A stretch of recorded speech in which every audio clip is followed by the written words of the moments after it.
I would like now to introduce your speaker for today, Chrys Lemon.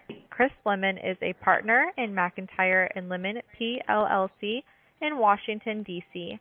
He specializes in financial services law, particularly relating to marketing of consumer financial products and services, privacy law, insurance law, and regulation of financial institutions by the Consumer Financial Protection Bureau.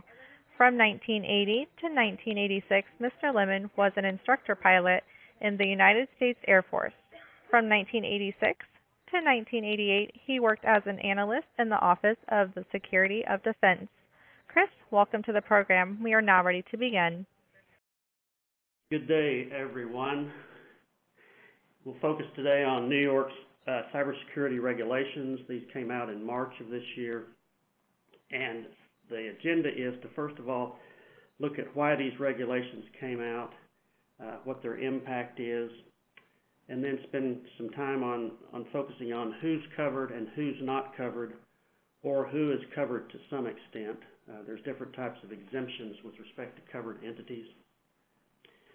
And then the bulk of the presentation is major concepts and requirements. There are about 8 or 10 of these that we will discuss that are requirements to comply with this program.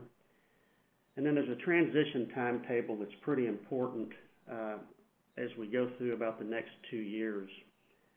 The first date that we're looking at is August 28th, so we do have a pending date for several requirements that they will begin enforcing. And at the end of the program, we'll have some time for some question and answers. It was on March 1st that the New York State Department of Financial Services issued its cybersecurity regulations. At the back of this presentation, you will see a citation to those regulations, also to some frequently asked questions, and also a link to the key dates of this regulation. And I'll go through all of those for you, but that's the source material for that. Recognize that the New York State Department of Financial Services regulates both banks and insurance interests, insurance companies and insurance agencies and individual producers.